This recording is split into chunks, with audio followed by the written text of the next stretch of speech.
ಪ್ರತಿಭಟನೆ. ಸಂಸದ ತೇಜಸ್ವಿ ಸೂರ್ಯ ಅವರನ್ನ ವಶಕ್ಕೆ ಪಡೆದಿದ್ದಾರೆ ಪೊಲೀಸರು. ಶೋಭಾ ಕರಂದ್ಲಾಜೆ, ಪಿಸಿ ಮೋಹನ್, ಸುರೇಶ್ ಕುಮಾರ್ನ ಸಹ ಖಾಕಿ ವಶಕ್ಕೆ ಪಡೆದಿದೆ. ಒಟ್ಟು 40 ಪ್ರತಿಭಟನಾಕಾರರನ್ನ ವಶಕ್ಕೆ ಪಡೆಯಲಾಗಿದೆ ಪೊಲೀಸರಿಂದ. ರಸ್ತೆಯಲ್ಲೇ ಹನುಮ ಚಾಲೀಸ್ ಪಠಣ ಮಾಡಿದ್ದ ಜನರನ್ನ ಈಗ ವಶಕ್ಕೆ ಪಡೆಯಲಾಗಿದೆ. ಒಟ್ಟು 40 ಪ್ರತಿಭಟನಾಕಾರರನ್ನ ಪೊಲೀಸರು ವಶಕ್ಕೆ ಪಡೆದಿದ್ದಾರೆ. ನಗರ್ತಪೇಟೆಯಲ್ಲಿ ಅಂಗಡಿ ಮುಂಗಟ್ಟನ್ನ ಈಗ ವರ್ತಕರು ತೆರೆದಿದ್ದಾರೆ. ಪೊಲೀಸರು ಕಾರ್ಯಕರ್ತರ ನಡುವೆ ವಾಗ್ವಾದ, ಮಾತಿನ ಚಕಮಕಿ ನಡೆದಿದೆ. ವಶಕ್ಕೆ ಪಡೆಯುವಂತಹ ಸಂದರ್ಭದಲ್ಲಿ ದೃಶ್ಯಗಳಲ್ಲಿ ನೋಡ್ತಾ ಇದ್ದೀರಾ, ನಗರ್ತಪೇಟೆಯಲ್ಲಿ ಯಾವ ರೀತಿಯಾದಂತಹ ವಾತಾವರಣ ಇದೆ ಅಂತ. ಸದ್ಯಕ್ಕೆ ತೇಜಸ್ವಿ ಸೂರ್ಯ ಅವರು ಸಹ ಸ್ಥಳದಲ್ಲೇ ಇದ್ರು. ಅವರನ್ನ ಈಗ ಪೊಲೀಸರು ವಶಕ್ಕೆ ಪಡೆದಿದ್ದಾರೆ. ಜೊತೆಗೆ ಶೋಭಾ ಕರಂದ್ಲಾಜೆ, ಪಿಸಿ ಮೋಹನ್, ಸುರೇಶ್ ಕುಮಾರ್ ಇವರು ಸಹ ಪ್ರತಿಭಟನಾ ನಗರ್ತಪೇಟೆಗೆ ಹೋಗಿದ್ರು. ಈಗ ಅವರನ್ನು ಸಹ ಖಾಕಿ ವಶಕ್ಕೆ ಪಡೆದಿದೆ. ಒಟ್ಟು 40 ಪ್ರತಿಭಟನಾಕಾರರನ್ನ ಪೊಲೀಸರು ವಶಕ್ಕೆ ಪಡೆದಿದ್ದಾರೆ. ಸದ್ಯಕ್ಕೆ ನಗರ್ತಪೇಟೆಯಲ್ಲಿ ಅಂಗಡಿ ಮುಂಗಟ್ಟನ್ನ ತೆರೆದು ವರ್ತಕರು ಈಗ ವ್ಯಾಪಾರ ಆರಂಭ ಮಾಡಿದ್ದಾರೆ.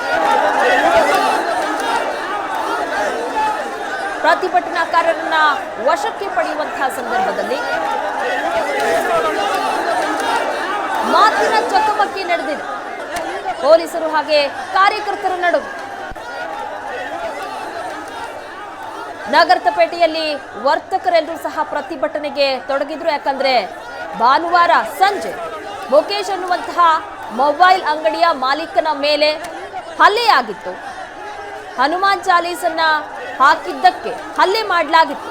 ಇದೇ ವಿಚಾರಕ್ಕೆ ಸಂಬಂಧಪಟ್ಟಂತೆ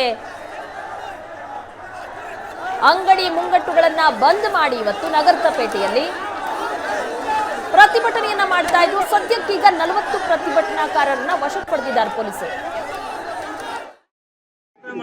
ಆದಷ್ಟು ಕಠಿಣ ಕ್ರಮವನ್ನ ಈ ಸರ್ಕಾರ ತಗೊಳ್ಳಲ್ಲ ಅಂತ ನಮಗೆ ಗೊತ್ತಿದೆ. ಆದ್ರೆ ನಾವು ಹಿಂದೂಗಳು ಯಾವಾಗ ನಮ್ಮ ಹೋರಾಟ ನಿರಂತರವಾಗಿರುತ್ತೆ. ನಾವೆಲ್ಲ ಒಗ್ಗಟ್ಟಾಗಿ ಇದನ್ನ ಒಗ್ಗಟ್ಟು ಪ್ರದರ್ಶನ ಮತ್ತೆ ಮಾಡ್ತಾ ಇರ್ತೀವಿ. ನಮಗ ಅನಿಸ್ತಾ ಇಲ್ಲ ಸರ್, ನಮ್ಮ ಸರ್ಕಾರದ ಮೇಲೆ ನಮಗೆ ಭರವಸೆ ಇಲ್ಲ. ಎಲ್ಲ ಸುಳ್ಳು ಆಶ್ವಾಸನೆಗಳು, ಸುಳ್ಳು ಭರವಸೆಗಳ ಸರ್ಕಾರ ಅಂತಾನೆ ಹೇಳಕ್ ಇಷ್ಟಪಡ್ತೀನಿ. ಸುಮ್ನೆ ತೋರಿಸ್ತಾರೆ, ತೋರ್ಸೋದಕ್ಕೋಸ್ಕರ ಅರೆಸ್ಟ್ ಮಾಡಿದ್ದಾರೆ. ಒಳಗಡೆ ಏನು ಮಾಡಲ್ಲ, ಸುಮ್ನೆ ಅವ್ರಿಗೆ VIP ಟ್ರೀಟ್ಮೆಂಟ್ ಕೊಡ್ತಾರೆ, ಆಚೆ ಕಳಿಸ್ತಾರೆ. ಹಿಂದೂ ಧರ್ಮಕ್ಕೆ ನ್ಯಾಯ ಸಿಗ್ಬೇಕು ಅಂತ ಇಷ್ಟಪಡ್ತೀವಿ. ಅದಕ್ಕೋಸ್ಕರ ಈ ಸಂಘಟನೆಗಳು ಬಂದು ನಿಂತಿರೋದು. ನಾವು ನಮ್ಗೆ ಬೇಕೇ ಬೇಕು, ನ್ಯಾಯ ಬೇಕು ಸರ್. ಇದಕ್ಕೆ ಈ ಏನ್ ನಿನ್ನೆ ನಡೆದಿರುವಂತ ಇದೇನು ಮೊದಲನೇ ಸತಿ ನಡೆದಿರುವಂತಹ ಕಾರ್ಯಕ್ರಮ ಅಲ್ಲ. ಯಾಕಂದ್ರೆ ಅಂಗಡಿ ಒಳಗಡೆ ಕೂತ್ಕೊಂಡು ಹನುಮಾನ್ ಚಾಲೀಸ, ಹಿಂದೂ ಭಾವಗೀತೆಗಳನ್ನು ಹಾಕೋದು ತಪ್ಪ. ನಮ್ಮ ಭಾರತ ಸಂವಿಧಾನದಲ್ಲಿ ನಾವು ಯಾವತ್ತು ಬೇರೆ ಯಾವುದೇ ಸಂಬಂಧ ಯಾವುದಕ್ಕೂ ಹೋದವರಂತವ್ರಲ್ಲ. ನಾವು ನಮಾಜ್ ಮಾಡ್ತಾರೋ ಏನೇ ಇರಲಿ, ಯಾವುದಕ್ಕೂ ನಾವು ವಿರೋಧ ಮಾಡಿದವರಲ್ಲ. ಬಟ್ ಏನಕ್ಕೆ ನಮ್ಮ ಹಿಂದೂಗಳನ್ನೇ ಟಾರ್ಗೆಟ್ ಮಾಡಿ ಪ್ರತಿಯೊಂದು ಸಾರಿನೂ ಅಂಗಡಿಯಲ್ಲಿ ನೀವು ಸ್ಪೀಕರ್ ಹಾಕಂಗಿಲ್ಲ, ದೇವ್ ಭಜನೆ ಮಾಡಂಗಿಲ್ಲ ಅಂದ್ಬಿಟ್ಟು ಏನು ಹನುಮಾನ್ ಚಾಲೀಸ ಹಾಡುಗೋಸ್ಕರ ಬಂದು ಮಾಡಿರುವಂತ ಗಲಾಟೆ ಇಂಥದ್ದು ಆಗ್ಬಾರ್ದು. ಮತ್ತೆ ಯಾರ್ಯಾರಿದ್ರು ಪ್ರತಿಯೊಬ್ಬರು ನಾನು ಅರೆಸ್ಟ್ ಮಾಡಿ ಇವ್ರ ಮೇಲೆ ಏನಾದ್ರು ಕಠಿಣ ಶಿಕ್ಷೆ. ಪ್ರತಿ ಸಾರಿನೂ ಇಂಥ ಸಣ್ಣ ಪುಟ್ಟ ಓದ್ಸಲಿನ SP ರೋಡ್ ಅಲ್ಲಿ ಹಿಂಗೆ ರಸ್ತೆ ಅಡೆ ನಿಂತು ಬರುವಂತ ವ್ಯಾಪಾರಿಗಳು ಹಿಂದೂಗಳನ್ನು ನಿಲ್ಸಿ ಗಲಾಟೆ ಮಾಡ್ತಿದ್ರು. ಓದ್ಸಲಿನೂ ಜನಗಳು ಸೇರಿ ಇಂಥದ್ದಾನೆ MP ಅವರ ಮುಖಾಂತರ ನಾವು ಇದು ಮಾಡಿದ್ರಿ. ಅವ್ರು ಇಲ್ಲ, ಇಂಥದ್ದು ಮುಂದಕ್ಕೆ ಇಂಥದ್ದು ನಡೆಯೋದಿಲ್ಲ ಅಂದ್ಬಿಟ್ಟು ನಮ್ಗೆ ಆಶ್ವಾಸನೆ ಕೊಟ್ಟಿದ್ರು. ಮತ್ ಈ ತಿರ್ಗಾ ಇದೇ ತರ ಕಾರ್ಯಕ್ರಮ ನಡೆದೈತೆ. ಇದು ಪೂರ್ವ ಯೋಜಿತ. ಯಾರ್ಯಾರು ಈ ಕೃತ್ಯದಲ್ಲಿ ಭಾಗಿಯಾಗಿದ್ದಾರೆ ಅವರೆಲ್ಲರನ್ನ ಬಂಧನ ಮಾಡಬೇಕು. ಇದರಿಂದ ಯಾರಿದ್ದಾರೆ ಅನ್ನೋದನ್ನ ತನಿಖೆ ಮಾಡಬೇಕು.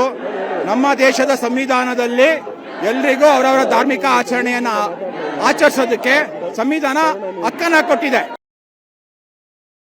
ನಗರಪೇಟೆಯಲ್ಲಿ ಪ್ರತಿಭಟನೆ ಮಾಡ್ತಾ ಇರ್ತಕ್ಕಂಥದ್ದು ಮುಖೇಶ್ ಮೇಲೆ ಹಲ್ಲೆ ಖಂಡಿಸಿ ಎಲ್ಲರೂ ಸಹ ವರ್ತಕರು ನಗರಪೇಟೆಯಲ್ಲಿ ಪ್ರತಿಭಟನೆ ಮಾಡ್ತಾ ಇದ್ದಾರೆ. ಅವರನ್ನೇ ಮಾತಾಡ್ಸೋಣ.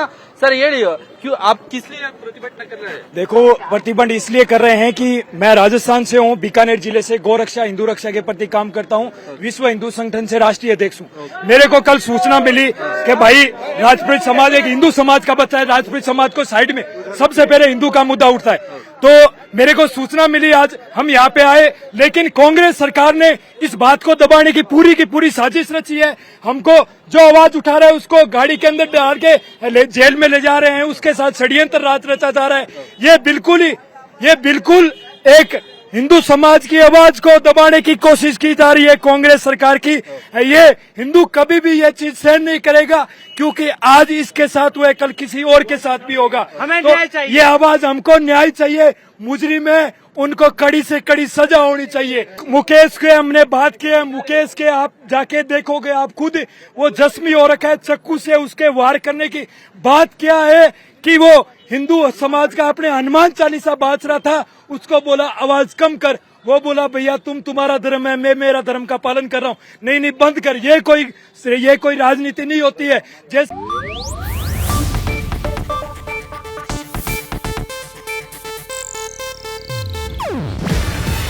ಇದು ಏಷ್ಯಾನೆಟ್ ನ್ಯೂಸ್ ನೆಟ್ವರ್ಕ್ ಪ್ರಸ್ತುತಿ. ನೀವು ನೋಡ್ತಿದ್ದೀರಾ ಏಷ್ಯಾನೆಟ್ ಸುವರ್ಣ ನ್ಯೂಸ್.